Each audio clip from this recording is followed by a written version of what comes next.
Assalamualaikum warahmatullahi wabarakatuh. Innal hamdalillah nahmaduhu wa nasta'inuhu wa nastaghfiruh wa na'udzu billahi min shururi anfusina wa min sayyiati a'malina. Man yahdihillahu fala mudilla lahu wa man yudlil fala hadiya lahu. Asyhadu an la ilaha illallah wahdahu la syarika lah wa asyhadu anna Muhammadan abduhu wa rasuluhu wa ba'd. Kita sampai kepada manhaj cara beragama dari Al-Firqatun Najiyah, kelompok yang selamat, yang hanya mengikuti Rasul dan para sahabat. Bagaimana cara mereka beragama?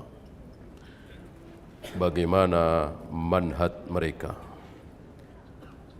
Beliau menulis ada 7. Yang pertama kemarin sudah, bahwa Al-Firqatun Najiyah taltazimu manhajar Rasul. Mereka selalu mengikuti manhaj Rasul. Mereka mengikuti cara beragamanya Rasulullah sallallahu alaihi wasallam dan para sahabat. Kenapa mesti ditambah para sahabat? Bukankah Nabi mengatakan taraktu fikum amrayni? Aku tinggalkan di tengah-tengah kalian 2 perkara. Nabi mengatakan 2 perkara, 2 perkara, 2 perkara, Al-Quran dan Sunnah. Nabi enggak sebut-sebut sahabat. Kenapa Al-Firqatun Najiyah menyebut-nyebut sahabat? Jawabnya, karena Al-Quran dan Sunnah perlu difahami. Nah, pemahaman siapa yang paling bagus? Pemahaman siapa yang dijamin pasti benar? Jawabnya, pemahaman sahabat. Pemahaman sahabat. Yang melihat Rasul salat siapa kalau bukan sahabat? Yang melihat Nabi jihad siapa? Yang menyaksikan Nabi berkhutbah tentu para sahabat. Kemarin sedikit kita bahas tentang memotong jenggot segenggam. Walaupun Nabi tidak menyuruh, walaupun tidak ada riwayat Nabi memotong jenggot segenggam, tapi ketika para sahabat memotong jenggotnya segenggam, itulah sunnah. Coba kalau kita hanya pakai Al-Quran dan Sunnah, nggak pakai pemahaman sahabat, kita bisa salah paham. Kita mengira bahwa jenggot itu dibiarkan sampai sepanjang-panjangnya, sampai perut, sampai pusar. Padahal secara sunnah dipotong ketika sudah segenggam. Pemahaman siapa? Ibnu Abbas, Abu Hurairah, Ibnu Umar. Apa iya mereka ini tidak faham sunnah? Beranikah mereka menyelisihi sunnah Nabi? Nabi tidak memotong segenggam tapi mereka memotong segenggam? Mustahil. Mereka lebih tahu dari kita semua. Mereka lebih takut dosa daripada kita semua. Mereka lebih dekat kepada sunnah Nabi daripada kita semua.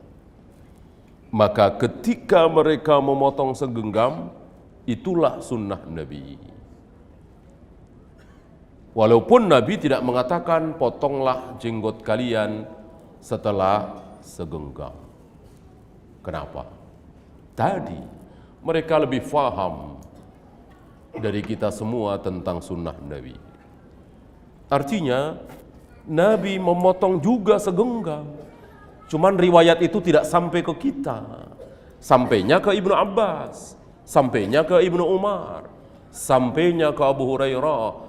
Mereka bertiga itu langsung mengamalkan dengan prakteknya. Enggak pakai Nabi bersabda, inilah perbuatan Nabi. Cukup.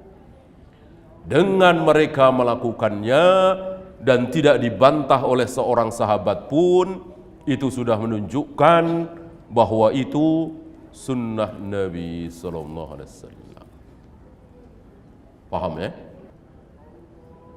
Ya, sekarang kita lanjutkan yang kedua. Manhaj dari Al-Firqatun Najiyah yang kedua. Beliau mengatakan Al-Firqatun Najiyatu ta'udu ila kalamillahi wa rasulih. Al-Firqatun Najiyah selalu kembali kepada firman Allah dan sabda Nabi. Selalu kembali merujuk kepada Al-Quran dan Sunnah. Ketika apa? Hina tanazu', ketika terjadi perselisihan. Imam Malik dengan Imam Syafi'i berselisih dalam masalah turun sujud misalnya. Gimana? Al-Firqatun Najiyah menyikapi bagaimana? Kembali kepada Al-Quran dan Sunnah. Ketika guru-guru kita, guru besar kita, taruh misalnya Syekh Albani dengan Syekh bin Bas berselisih tentang solat 2 rakaat, iftiras apa tawaruk, kembali kepada Al-Quran dan Sunnah.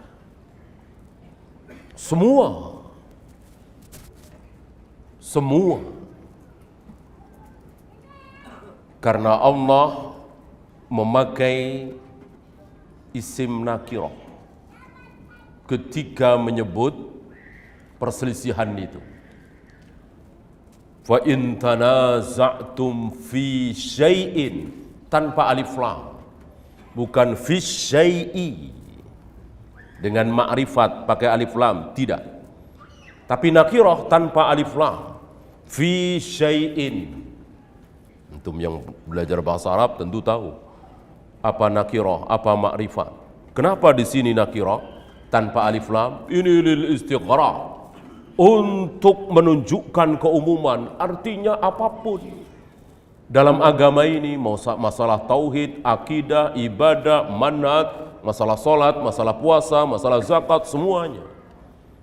Ketika terjadi perselisihan, fa in tanaza'tum, jika kalian berselisih, fi syai', dalam segala hal. Dalam agama ini tentunya bukan urusan teknologi, bukan urusan dunia. Farudduhu ilallahi war rasul, maka kembalikanlah kepada Allah dan Rasul. Maka jika kita sudah mendapatkan dalil, selesai. Inilah Al-Firqatun Najiyah. Kalau di luar Al-Firqatun Najiyah tidak selesai. Ini ayatnya, ini hadisnya masih ditolak. Kenapa? Masih cenderung kepada syekh mereka, ulama mereka, kiai mereka, madhab mereka. Adapun Al-Firqatun Najiyah tidak. Gurunya dia tinggalkan, syekhnya dia tinggalkan, madhabnya dia tinggalkan kalau bertentangan dengan qala Allah wa qala Rasul. Tanpa harus mencaci maki gurunya, tanpa harus menghujat syekhnya, tanpa harus menjelek-jelekkan madhabnya, tapi ditinggalkan. Kenapa? Karena bertentangan dengan qala Allah wa qala Rasul. Itulah Al-Firqatun Najiyah. Firqah-firqah tidak. Antum pilih firqah yang mana di negeri kita ini? Mau NII, mau LDII, mau Jamus, Jamaatul Muslimin, mau firqah mana? Antum tunjukkan dalil Anda salah nih. Lihat nih ayatnya, lihat nih hadisnya. Ya, enggak usah jauh-jauh. perintah memanjangkan jenggot, larangan memotong jenggot sebelum segenggam. Itu jelas sekali hadisnya. Waqful liha jazzus sawarib khaliful yahud khalifun nasara. Panjangkan jenggot, rapikan kumis, jangan seperti Yahudi, jangan seperti Nasrani. Ini kan bertebaran di kitab-kitab hadis. Antum bawakan hadis ini ke sebagian saudara-saudara kita. Nih hadisnya. Apa kata mereka? Apa kata mereka? Syekh kami lebih tahu tentang hadis itu. Kiai kami lebih tahu tentang hadis itu. Syekh kami, kiai kami potong jenggot. Nah, lihat, lebih sikoh dengan syekhnya daripada sabda Nabi SAW. Kalau sahabat, kesepakatan sahabat seperti tadi kita bahas, iya, itu pun kan tidak menyelisihi, tapi membatasi. Nabi menyuruh memanjangkan jenggot, boleh dipotong setelah segenggam. Tahu dari para sahabat. Bukan para sahabat memotong habis, tidak. Kalau para sahabat memotong habis, ya jelas itu menyelisihi hadis. Tidak ada. Tidak ada sahabat bersepakat untuk menyelisihi ayat, untuk menyelisihi hadis. Kalau kiai haji ada nggak? Kalau syekh ada nggak? Kalau madhab ada nggak? Ada. Yang dijamin tidak mungkin salah itu kesepakatan sahabat. Adapun kesepakatan MUI, kesepakatan ulama se-Mekah, kesepakatan ulama se-Madinah, tidak ada jaminan. Tidak ada jaminan benar. Yang ada jaminan benar adalah kesepakatan sahabat. Lihat, sebagian saudara-saudara kita lebih sikoh dengan syekhnya daripada hadis Nabi SAW. Apa bukan musibah? Ya, udah jelas ayatnya, jelas hadisnya. Nabi mau membakar rumah-rumah orang yang apa? Yang tidak mau sholat berjamaah di masjid. Dari hadis ini, kira-kira sholat berjamaah di masjid wajib apa tidak? Wajib. Antum bawa hadis ini ke sebagian saudara-saudara kita yang di luar Al-Firqatun Najiyah. Apa jawab mereka? Ketika mereka mengatakan ini sunnah muakkad, ini bukan wajib. Dalilnya apa? Dalilnya apa? Guru-guru kami, syekh-syekh kami ngobrol, ngajar, apalagi ketika qomat sudah berkumandang. Berarti guru-guru kami lebih tahu bahwa itu tidak wajib. Lalu dikemanakan di sabda Nabi ini? Fa'uharriqu alaihim buyutahum, akan aku bakar rumah-rumah mereka, orang yang tidak mau ikut berjamaah di masjid. Dikemanakan sabda Nabi ini? Mereka lebih sikoh, lebih takut dengan syekh-syekh mereka daripada terhadap dari sabda Nabi alaihi salatu wassalam. Nah, antum, kita semua jangan seperti mereka. Dibawakan ini hadisnya, ini ayatnya, mana ada dalil dari Allah dan Rasulnya? Jawabnya, Syekh lebih tahu, Syekh bin Bas lebih tahu, ulama-ulama di Mekah lebih tahu, di Madinah lebih tahu. Ini jadi kayak orang awam, gitu ya. Ketika ada yang bertanya, berjamaah salat tarawih dalam satu malam, satu masjid 2 kali. Pertama habis sisa, kedua menjelang sahur. Apa ada ini contoh dari Rasul dan para sahabat? 2 kali seperti itu? Jawabnya apa? Jawabnya apa? Nah, jawabnya harus ada nih, gitu. Nih di Fathul Bari, nih di Al-Muwatta, jawabnya harus begitu. Nggak boleh jawabannya, ulama-ulama Mekah lebih tahu. Jadi kayak orang awam dong. Nggak bisa seperti itu. Ya, kan di Mekah, Madinah, ribuan ulama, mereka sepakat. Apa ada dalil kesepakatan ulama Mekah, Madinah pasti benar? Mana dalil tunjukkan? Yang ada kesepakatan sahabat.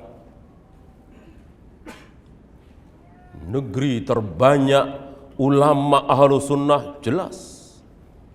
Negeri Mekah dan Madinah, kota Mekah dan Madinah. Tapi mengatakan bahwa apa yang terjadi di sana pasti benar semua. Ini tidak boleh, ini menyalahi kaidah, ini menyalahi manhaj. Ini keluar dari manhaj al-firqatun najiyah. Siapapun bisa benar, bisa salah. Kata Imam Malik, kecuali illa sahibu hadzal qabr.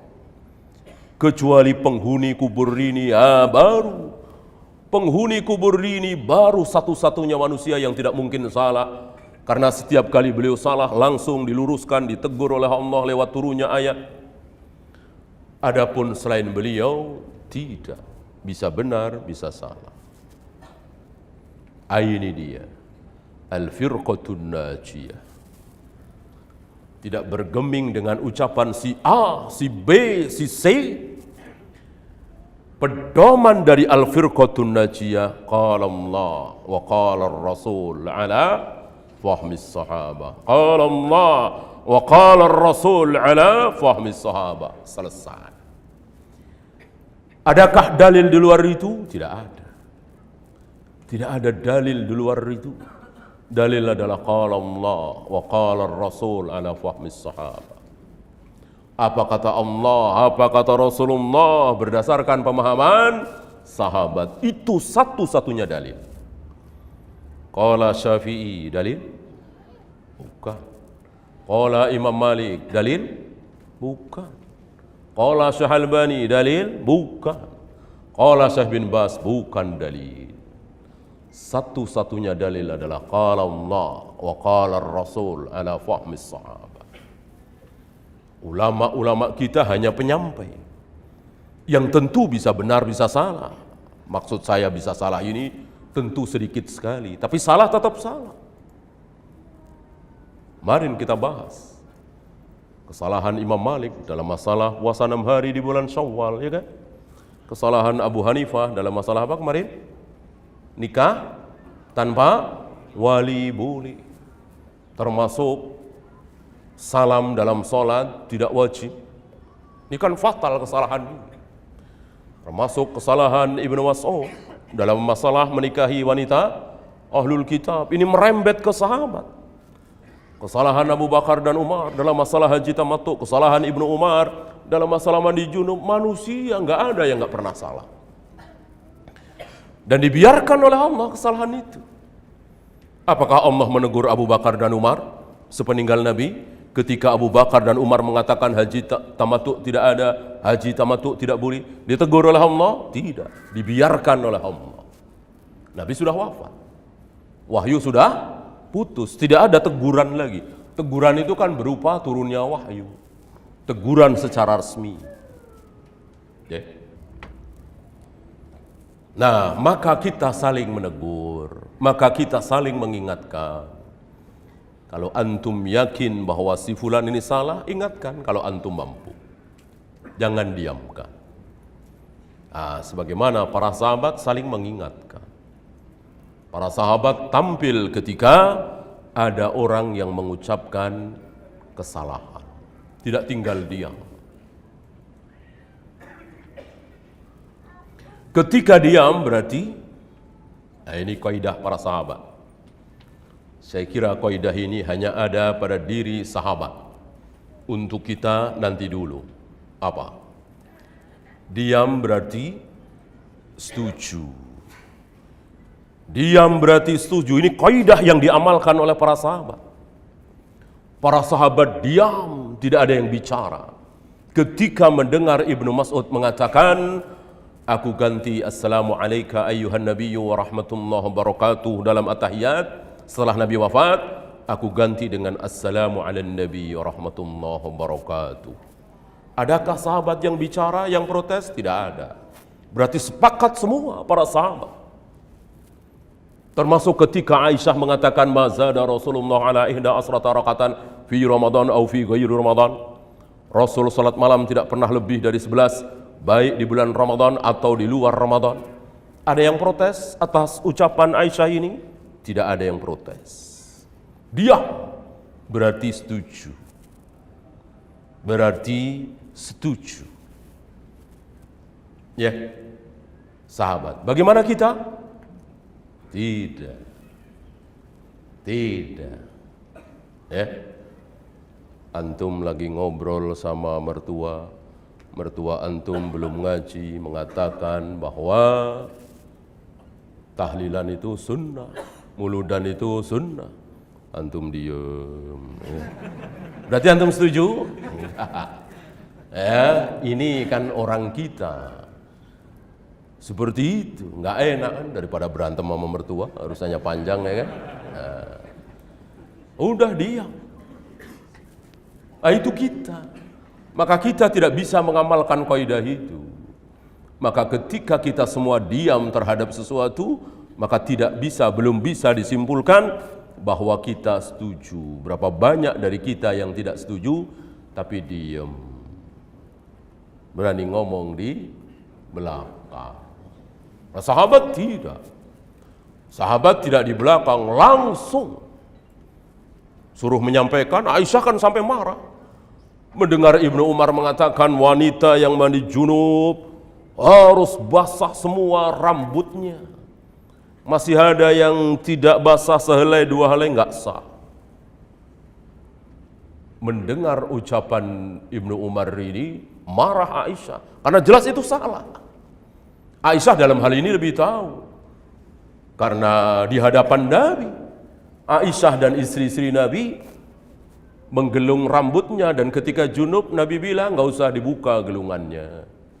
Siram saja dengan air berapa kali? 3 kali, tidak digosok-gosok, siram saja. Mungkinkah sehelai, 2 helai, 5 helai rambutnya tidak basah? Mungkin sekali, sangat mungkin sekali. Maka Aisyah dengan marah mengatakan, katakan kepada Ibnu Umar, suruh untuk memerintahkan para wanita untuk menggunduli rambutnya saja. Ini kan kasar kan bahasanya. Kasar ini ucapan Aisyah, marah mendengar kesalahan itu, nggak terima. Ini sebuah kesalahan, jangan didiamkan. Atas nama tidak enak, atas nama ukhuwah, atas nama persatuan, maka orang berbuat salah didiamkan. Nggak ada begitu. Ini kan masalah jauh lebih kecil daripada masalah bid'ahnya maulid, bid'ahnya tahlilan. Hari ini kita diam. Nggak usah dibahas lah. Mau bid'ah, mau sunnah, sudahlah. Yang tahlilan silahkan, yang enggak apa-apa. Yang muludan silahkan, yang enggak apa-apa. Ini mengganggu persatuan kaum muslimin. Kalau dibahas, itu kita. Sahabat tidak seperti itu. Sahabat betul-betul menjunjung tinggi kebenaran. Bukan persatuan. Persatuan gak usah direkayasa, otomatis. Ketika semuanya benar, otomatis akan bersatu. Ya, buat apa bersatu di atas kesalahan? Ya kan? Buat apa bersatu di atas kebatilan? Tidak ada gunanya. In kuntum tu'minuna billahi wal yaumil akhir. Lihat taruhannya. Lihat ancaman Allah. Kembali kepada Al-Quran dan Sunnah bagi siapa? Bagi siapa? Bagi kalian yang mengaku beriman kepada Allah dan hari akhir. Ini seolah mengancam yang tidak mau kembali kepada Al-Quran dan Sunnah, maunya kembali kepada ustadznya masing-masing, kiai masing-masing, syekhnya masing-masing, madhabnya masing-masing, maka seolah terancam, berarti dia tidak beriman kepada Allah dan hari akhir. Ini ancaman besar. Bukan apa? Bukan vonis. Siapa yang tidak kembali kepada Al-Quran dan Sunnah, berarti dia tidak beriman kepada Allah dan hari akhir. Berarti dia kafir, keluar dari Islam, coret kafir. Enggak. Itu namanya vonis. menetapkan. Tidak. Ini ancaman. Allah mengancam. Sama dengan orang yang hari ini makan riba. Bolehkah kita vonis siap-siap Anda nanti berenang di sungai darah? Boleh apa tidak? Tidak boleh. Itu ancaman. Itu ancaman. Ya. Maka tidak boleh dipastikan. Tentu wajib kita takut dengan ancaman. Yang mengancam Allah bukan sembarangan. Kita diancam oleh pak polisi, kita diancam oleh pejabat, kita diancam oleh preman, kita takut kadang-kadang. Ini kita diancam oleh Allah, tentu wajib kita takut. Bisa saja kita menjadi orang yang tidak beriman kepada Allah dan hari akhir kalau tidak mau kembali kepada Al-Quran dan Sunnah, maunya kembali kepada madhab masing-masing, guru masing-masing, kiai masing-masing, syekh masing-masing. Walaupun sekali lagi tidak boleh kita memvonis. Dzalika khairu wa ahsanu ta'wila. Itu lebih baik, lebih bagus akhirnya. Berarti buruk yang tidak kembali kepada Al-Quran dan Sunnah berakhir dengan keburukan. Lihat sebagian saudara-saudara kita yang berakhir dengan keburukan. Karena apa? Tidak mau kembali kepada Al-Quran dan Sunnah. Ada yang disembelih pada tanggal 10 Dzulhijjah. Siapa? Ja'ad bin Dirham. Ini buruk sekali nasibnya. Ada Ibnu Arabi, ada Syekh Siti Jenar. Itu berakhir dengan pembunuhan. Dan jelas dikafirkan oleh para ulama saat itu. Dan ingat satu hal, sedikit. Antum bisa hitung dengan jari antum. Saya kira tidak sampai 10. Yang dibunuh oleh para ulama dan dikafirkan. Karena menyimpang dari kebenaran. Padahal yang antum tahu, orang-orang yang menyimpang itu sedikit apa banyak? Banyak. Jutaan. Yang mengatakan agama itu sama semuanya, yang mengatakan surga neraka tidak kekal, yang mengatakan jangan ditunggu Nabi Isa tidak akan datang, yang mengatakan macam-macam. Tapi yang dibunuh dan dinyatakan kafir sedikit sekali. Bisa dihitung dengan jari kita. Nah, dari sini keluar hukum bahwa tidak mudah mengkafirkan orang yang jelas mengatakan ucapan kafir. Tidak mudah. Maka tahan lisan kita. Jangan pernah mengkafir-kafirkan. Oke? Kecuali apa? Kecuali dia memang non-muslim, kafir. Ya kafir kan? Yang dimaksud jangan mudah mengkafirkan ini sesama muslim. Kalau non-muslim ya kafir. Jelas. Ya. Kan mereka punya istilah sendiri-sendiri kan? Orang Hindu menyebut non-Hindu apa? Punya istilah mereka. Punya istilah. Orang Yahudi menyebut non-Yahudi apa? Mereka ada istilahnya. Orang Nasrani menyebut non-Nasrani apa? Ada istilahnya. Domba-domba yang sesat. Nah, jelek banget ya domba. Nih, domba kambing kan, wedus, ya kan jelek banget. Ya. Nah kita punya istilah, masa nggak boleh? Terhadap non-muslim, kita kaum muslimin punya istilah. Non-muslim adalah kafir. Ini sudah tegas terang benderang. Mereka punya istilah untuk non mereka, kenapa kita tidak boleh punya istilah?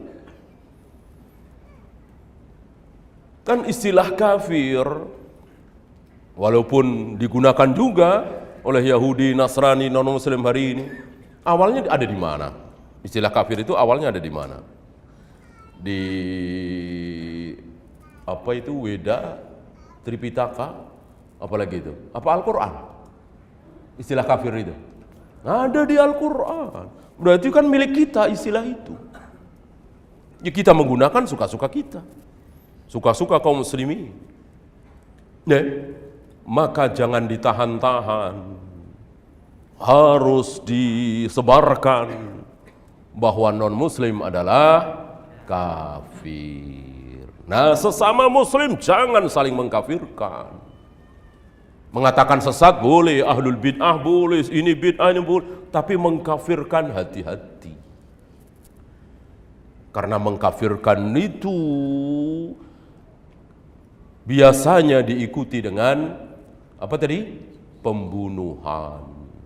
Artinya kalau dia tidak mau tobat dari kekafiran itu ya dibunuh, seperti Ja'ad bin Dirham tadi, Ibnu Arabi tadi, Siti Jenar yang ada di negeri kita ini kan sudah dipaksa untuk bertaubat, mengatakan Tuhan ya aku ya Tuhan, wahdatul wujud, ya kan, oleh 9 dai itu, menurut kisah kan seperti itu. Dia bersikukuh mengatakan bahwa Tuhan itu bisa menyatu dengan manusia. Saya bisa menyatu dengan Tuhan. Aku adalah Tuhan, Tuhan adalah aku. Wahdatul wujud, al-hulul. Tidak mau bertaubat, ya dibunuh. Ya, dan dinyatakan kafir. Ya. Ayat kedua yang dijadikan dalil oleh Al-Firqatun Najiyah bahwa harus kembali kepada Allah dan Rasulnya ketika berselisih. Tidak boleh kembali kepada guru, ustadz, kiai, syekh. Saya bacakan. Fala warabbik, demi Rabbmu, demi Allah. Khitabnya siapa? Yang diajak bicara di sini siapa? Nabi Muhammad sallallahu alaihi wasallam. Ya Muhammad, kata Allah, demi Rabbmu, demi Allah, la yu'minuna, mereka tidak beriman. Mereka siapa? Siapapun dinyatakan oleh Allah tidak beriman, hatta yuhakkimuka fima syajara bainahum, sebelum mereka menjadikan engkau sebagai hakim, pemutus, fima syajara bainahum, terhadap apapun yang mereka perselisihkan. Jadi kalau mereka tidak menjadikan engkau sebagai hakim, mereka tidak beriman. Ini juga ancaman bagi kita semua dan siapapun kaum muslimin yang tidak mau menjadikan Nabi sebagai hakim, sebagai patokan kebenaran. Ya seperti yang mudah kita dapati. Sebagian kaum muslimin ngotot merayakan maulid Nabi. Sebagian lagi mengatakan jangan, itu salah, itu dosa, itu bid'ah. Kan berselisih. Nah hakimnya siapa? Hakimnya siapa? Rasulullah sallallahu alaihi wasallam. Kita lihat Rasul merayakan maulid Nabi apa tidak? Mudah kan? Mudah kalau mau. Mudah, sangat mudah. Rasul merayakan maulid Nabi apa tidak? Gampang kan? Kalau beliau merayakan, maka yang benar yang merayakan. Kalau beliau tidak merayakan, maka yang benar yang tidak merayakan. Karena ini kan masalah agama. Kecuali masalah dunia. Ya. Rasul pakai handphone apa tidak? Rasul naik pesawat apa tidak? Tentu tidak ada pembahasan seperti ini, kan masalah dunia. Merayakan maulid Nabi bukan masalah dunia, ini masalah ibadah. Ini masalah Islam. Buktinya apa? Dulu pernah kita bahas.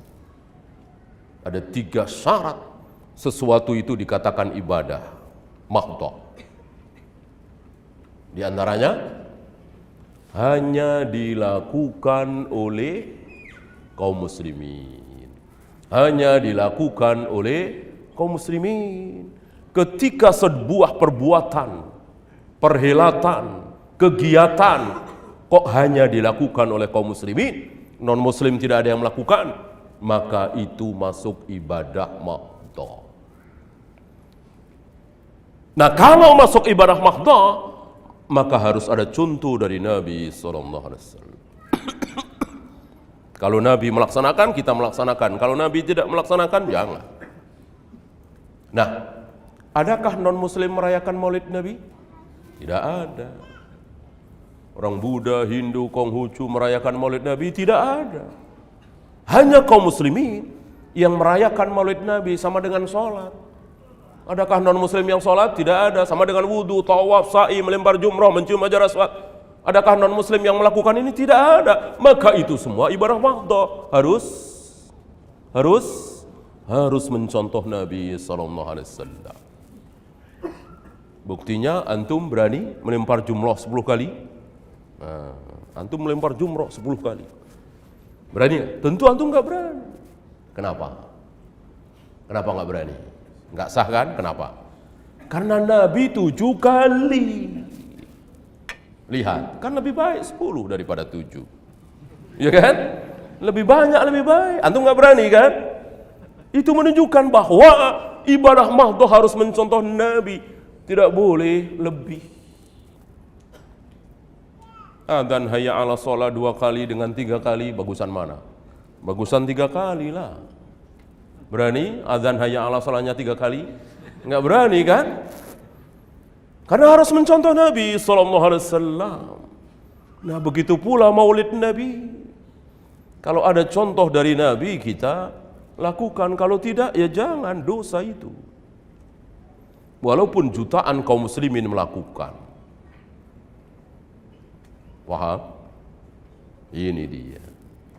Ya. Hakimnya adalah Nabi. Pemutusnya adalah Nabi. Jika Nabi mencontohkan, selesai. Jika Nabi tidak mencontohkan, jangan. Ya. Thumma la yajidu fi anfusihim harajan. Kemudian mereka tidak mendapatkan harat, sempit, sesak, kepaksa, tidak puas di dalam diri mereka. Mimma qadaita, dari apa yang engkau putuskan. Jika mereka tidak puas, terancam dengan ancaman di atas. La yu'minuna, maka wajib kita puas. Siapa yang tidak puas, maka dia terancam tidak beriman. Sekali lagi terancam, bukan vonis ya. Maka pernah ada riwayat 2 orang berselisih. 2 orang berselisih. Tidak disebutkan dalam masalah apa. Dia datang pada Umar.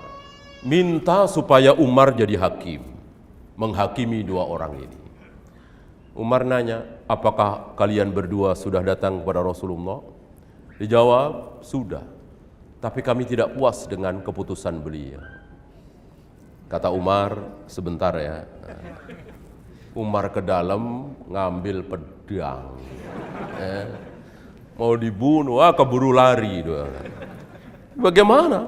Keputusan Nabi dia tidak puas. Terancam kufur. Gitu ya. Tidak boleh seperti itu. Wajib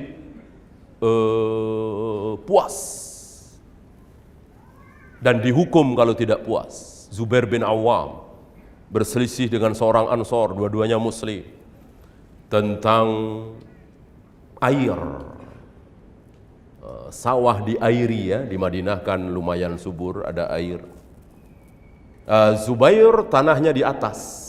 Orang Ansor ini tanahnya di bawah. Tentu yang diairi dulu yang mana?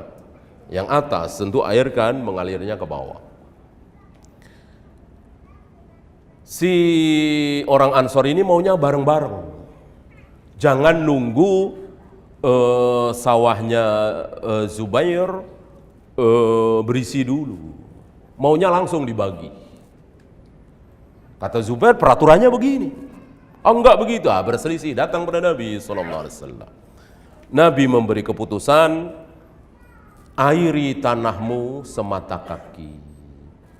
Kalau sudah semata kaki, maka alirkan ke orang Ansor ini, tetanggamu. Ya, dia tidak puas. Ya, kita salat dulu. Wassallallahu ala Muhammadin sallallahu alaihi wasallam wa akhiru da'wana alhamdulillah rabbil alamin. Alhamdulillah. Salatu wassalamu ala Rasulillah. La haula wa la quwwata illa billah, amma ba'd. Ada pertanyaan? Sebelumnya saya lanjutkan sedikit tentang Zubair bin Awam tadi. Ketika Nabi menyuruh Zubair untuk mengairi tanahnya sampai semata kaki. Sampai semata kaki. Setelah semata kaki, Nabi perintahkan untuk mengalirkan ke tanah orang Ansor jadi di bawahnya. Mendengar keputusan ini, orang Ansor tidak terima. Maunya dia berbarengan. Maka setelah Nabi mengatakan keputusannya itu, orang Ansor mengatakan, "Ya Rasul, apakah karena dia anak saudaramu?" Kan masih kerabat. "Engkau berikan keputusan seperti itu, apakah karena Zubair itu masih saudaramu?" Berarti menuduh Nabi pilih kasih, tidak adil. Marah Nabi. Karena menuduh Nabi berarti menuduh Allah, kan? Ini keputusan dari Allah lewat lisan Nabi SAW. Maka Nabi mengatakan, "Wahai Zubair," Nabi nggak banyak omong. Nabi langsung memberikan keputusan kedua, meralat. "Wahai Zubair, penuhi tanahmu dengan air semata kaki. Setelah itu, buang ke tebing. Jangan dialirkan ke orang Ansor ini." Ini hukuman bagi orang yang tidak puas, yang menentang keputusan Nabi SAW. Itu sekaligus dalil bahwa para sahabat manusia termulia itu juga pernah berbuat salah. Ini Ansor ini sahabat bukan? Sahabat, tapi pernah berbuat salah. Para sahabat manusia termulia itu di antara seluruh kaum muslimin, untuk meraih kemuliaannya itu butuh proses. Nah, ini salah satu proses. Maka tidak boleh kisah tadi kita simpulkan bahwa ini sahabat yang tidak baik ini sahabat yang tidak bagus ini sahabat yang jahat ini. Tidak boleh, itu dalam rangka proses. Apakah 73 golongan umat Islam adalah batasan atau lebih? Batasan. Kalau ada 10, kalau ada 100, buat apa Nabi mengatakan 73? Kalau ada 80, buat apa Nabi mengatakan 73? Batasan. Memang ada bilangan yang bukan pembatas, ada. Tetapi ada korinahnya, ada petunjuknya, ada jawabannya. Nah, kalau 73 ini bukan pembatas, jawabannya apa? Sulit. Beda dengan wanita tidak boleh safar 3 hari 3 malam. Ini ada jawabannya. Bahwa jangankan 3 hari 3 malam, 10 jam safar sendirian atau tidak bersama mahram, haram. Loh, kata Nabi 3 hari 3 malam. Berarti kurang dari 3 hari 3 malam boleh dong? Tidak, ada jawabannya. Kalau ini jawabannya apa? Tidak ada qarinah bahwa itu bukan pembatas. Maka jumlah perpecahan kaum muslimin betul-betul 73. 72 masuk neraka. Yang satu yang masuk surga. Tapi 72 masuk neraka ini tidak kekal selama-lamanya. Karena memang umat beliau. Sataftariku ummati. Umatku akan pecah menjadi 73. Semuanya adalah umat beliau. Padahal di hadis lain dikatakan kullu ummati yadkhulunal jannah. Semua umatku pada akhirnya pasti akan masuk surga. Apakah bercanda dengan lawan jenis? Boleh. Lawan jenis ini macam-macam. Istri lawan jenis boleh. Nah, siapa ya? Adik perempuan lawan jenis. Gitu. Ibu kita lawan jenis kita. Siapa? Kalau memang ada perlu, enggak masalah. Ya. Pernah Nabi bercanda mencandai lawan jenis nenek-nenek. Nah, tentu kan nggak ada fitnah. Kalau nenek-nenek, kalau ada fitnah jangan. Ya. Kecuali mau serius, artinya pengen sampai ke pernikahan, ya tentu. Kan hal-hal seperti itu hal yang lumrah kan. Ketika kita ingin si fulanah itu menjadi istri kita, tentu kita berusaha gimana supaya dia mau sama kita. Salah satu cara ya dengan candaan seperti itu. Ya. Antum masih ingat bagaimana ucapan Nabi kepada Ummu Salamah? Yang waktu itu Ummu Salamah agak keberatan dilamar oleh Nabi. Nah, Nabi mengeluarkan apa istilah kita jurus laki-laki ya. Antum tahulah ya laki-laki ya pengalaman gitu. Tapi Nabi syar'i, tapi memang seperti itu. Laki-laki itu memang seperti itu, sifat laki-laki. Bisa membuat wanita yang tidak mau akhirnya jadi mau. Bisa lah. Bukan laki-laki kalau nggak bisa ya kan. Nah, laki-laki bisa seperti itu. Ya. Ada istilah apa itu? Buaya ya kan. Nah, memang laki-laki. Kalau perempuan kan nggak bisa. Perempuan nggak bisa. Laki-laki nggak suka sama dia sudah. Apa yang bisa dilakukan oleh seorang wanita? Sulit. Kalau laki-laki bisa.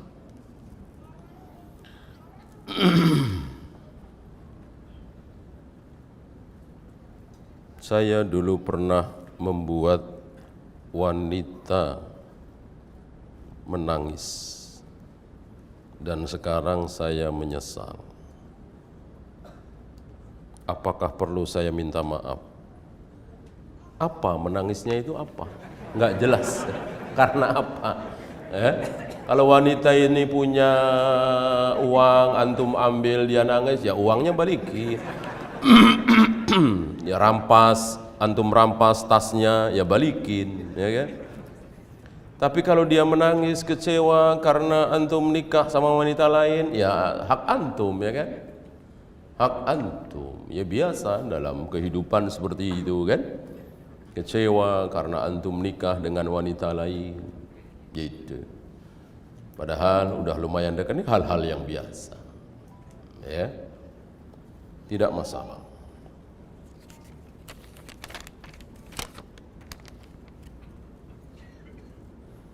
Ketika hendak salam pada tasyahud akhir, apakah isyarat tangan pada posisi 53 harus ditutup dulu?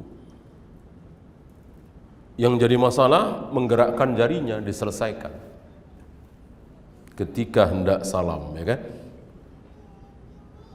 Jadi ya otomatis ya kita mengacungkan jari itu kita selesaikan, berarti jari 53, orang Arab kalau bilang 53 kan begini ya, yaitu dalam posisi seperti tangan kiri, kemudian salam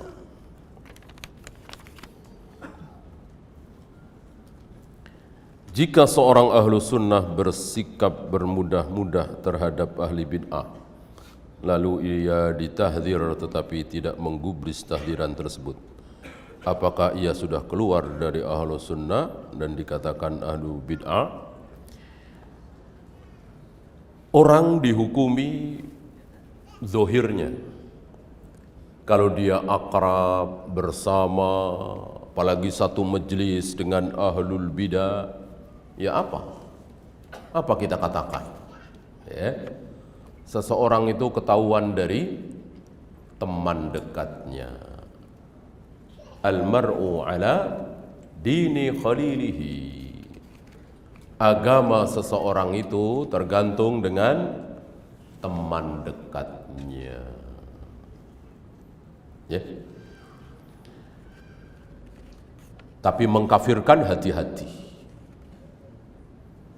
Karena mengkafirkan ini luar biasa berat sekali. Beda dengan membid'ahkan.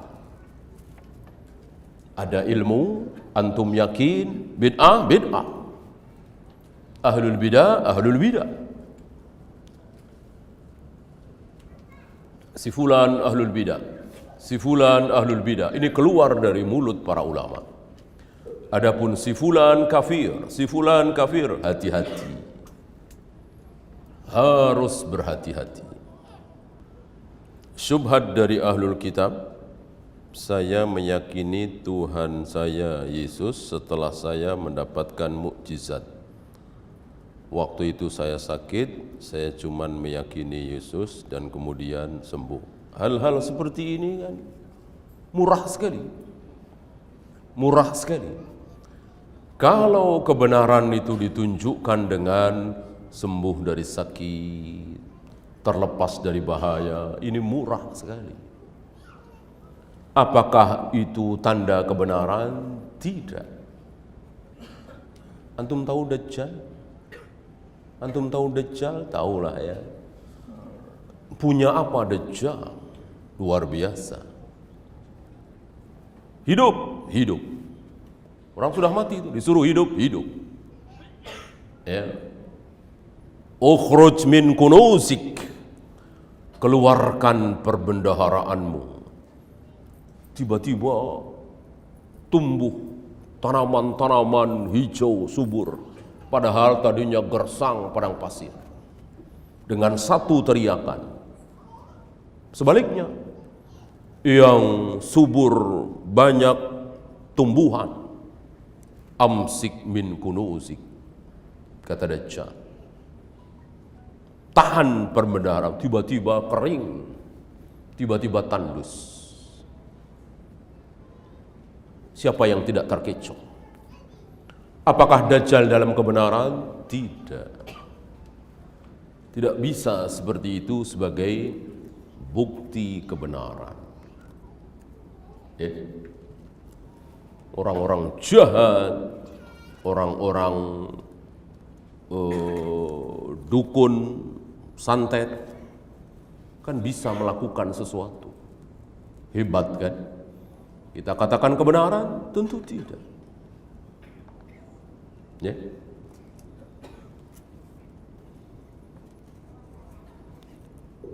Bolehkah menikah dengan ahlul bid'ah dan berniat nanti kalau sudah menjadi istri mau dibawa ke manhaj salaf?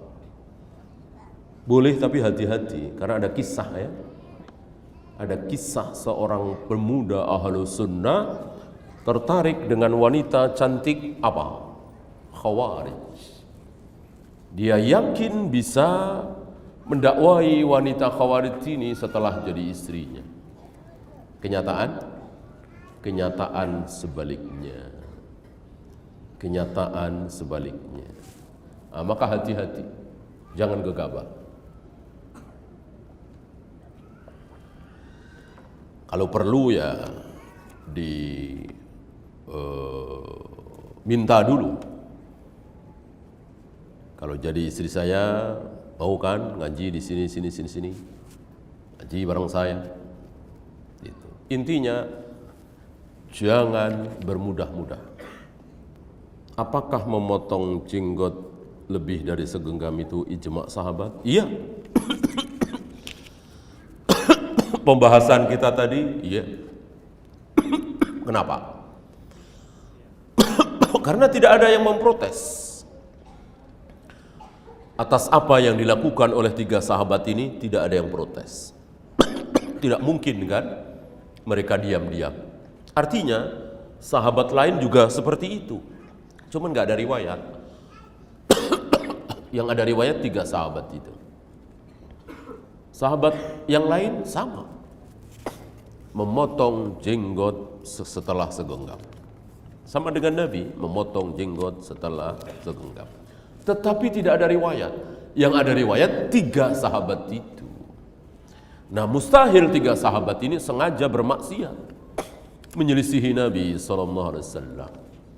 Karena tidak ada riwayat, ada bantahan dari sahabat lain. Beda tentang ijtihad Utsman, adzan Jumat 2 kali. Ada bantahan apa tidak dari sahabat yang lain? Ada. Maka adzan Jumat 2 kali bukan kesepakatan sahabat, karena ada bantahan dari sahabat lain. Salah satunya yang paling keras adalah Ibnu Umar. Ya. Dulu teman ana banyak golongan LDII. Diajak kajian bareng tidak pernah mau. Mohon dijelaskan sedikit tentang LDII. Intinya mereka ini khawarij. Dan kita semua ini, kaum muslimin pada umumnya, oleh mereka dianggap apa? Oleh mereka dianggap apa? Kafir. Kita semua ini yang di luar kelompok mereka kafir. Bolehkah menikah mereka, perempuan mereka dengan kita? Tidak boleh, kecuali mau masuk ke kelompok mereka. Maukah mereka sholat di masjid kita ini, di masjid-masjid kaum muslimin, Al-Azhar, Istiqlal, dan seterusnya? Mau apa tidak? Tidak mau. Tidak mau. Saya pernah dengar, saya kenal dengan dia ketika ngobrol. Ketika kita mau jalan, ya, keluar kota, dia nanya sama temannya, di sana ada masjid enggak? Tuh, ya. Padahal kalau nggak salah waktu itu mau ke Bandung, ya, mosok di Bandung ada masjid, ya pasti ada. Nggak mungkin di Bandung nggak ada masjid. Tapi maksud dia masjid itu masjid apa? Masjid dia, masjid LDI. Sebab kalau bukan masjid LDI, mereka nggak mau sholat di situ. Najis, nggak sah. Ini kan keterlaluan. Dan itulah faham khawarij. Mengkafirkan di luar kelompok mereka. Mereka memakai asar dhaif itu. Tidak ada Islam tanpa baiat. Tidak ada baiat tanpa ketaatan dan seterusnya. Mereka salah faham dengan asar itu. Apa bacaan doa puasa yang sahih? Apa maksudnya doa puasa? Buka puasa. Dhahabat dhama'u wabtalatil uruku wa thabatal ajru insyaallah. Ini yang sahih. Adapun Allahumma lakasumtu wa bika amantu dan seterusnya, ini tidak sahih.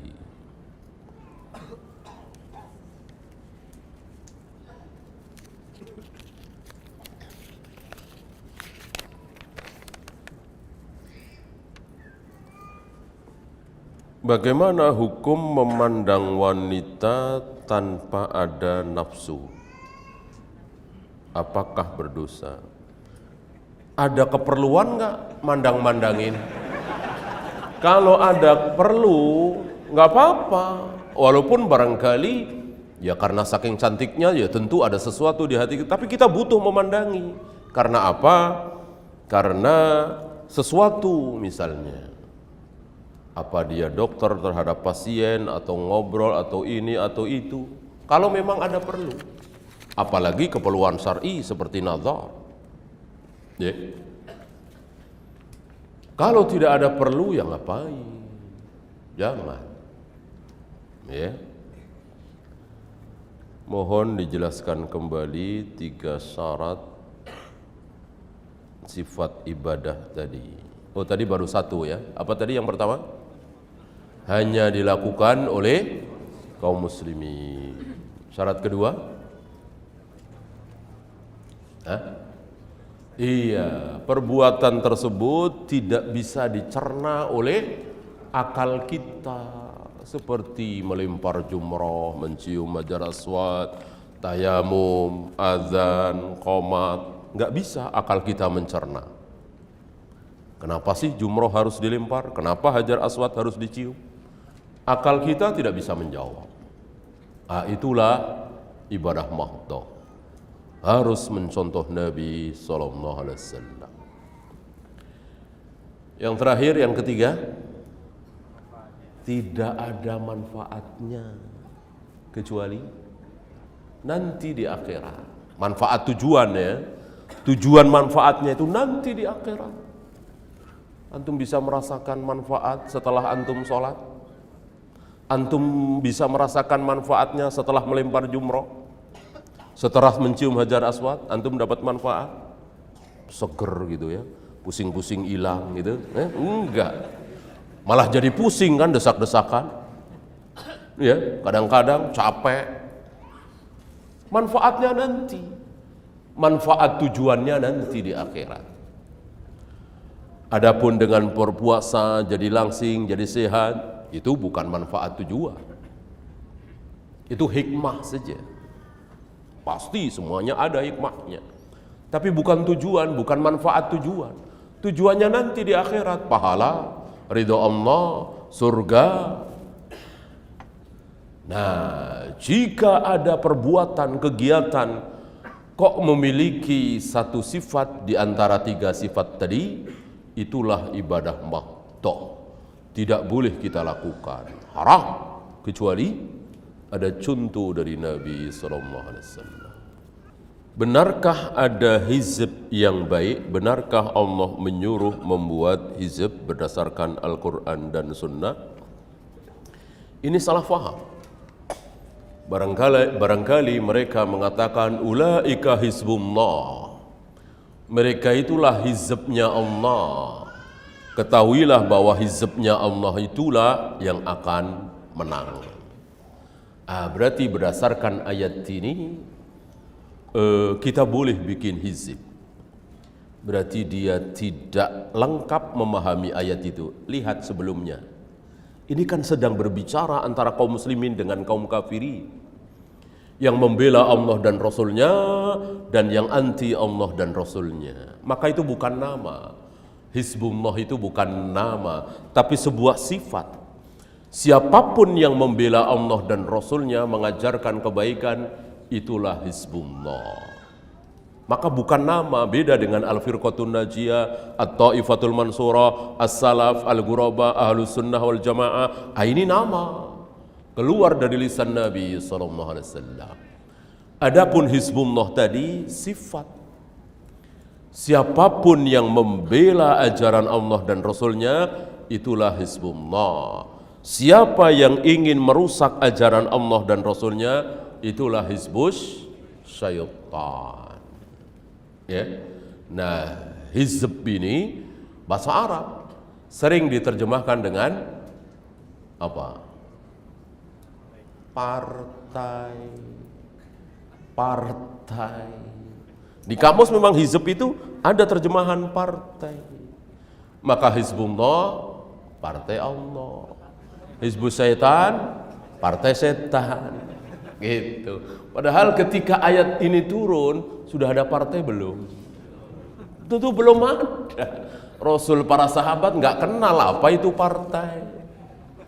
Nah, sementara partai itu disebut oleh orang Arab sekarang ini hizb. Nah, itu anehnya di situ, rancunya di situ. Kan hizb ini turun 1400 tahun yang lalu. Maka kata-kata hizb ini harus difahami dengan pemahaman 1400 tahun yang lalu, bukan sekarang. Gitu. Sekarang gini dah, yang mudah aja. Hatif Antum tahu hatif ya? Hatif. Kata-kata hatif 1400 tahun yang lalu di zaman Rasul dan para sahabat, hatif artinya apa? Bisik-bisik. Hatif. Ya. Nah sekarang hatif diucapkan oleh orang Arab dan diterjemahkan dalam bahasa Indonesia, hatif apa? Hah? Apa? Iya, telepon. Iya kan? Telepon. Coba kalau bilang hatif telepon di zaman Rasul dan para sahabat, apa tahu telepon? Nah, di sini mereka memang sudah ada tujuannya kan? Maka sekenanya tidak memahami sesuai dengan kaidah bahasa Arab, bahasa Al-Quran waktu itu, bahasa Arab yang sekarang, ya tentu ada kosakatanya lama, tapi pengertiannya baru. Ya.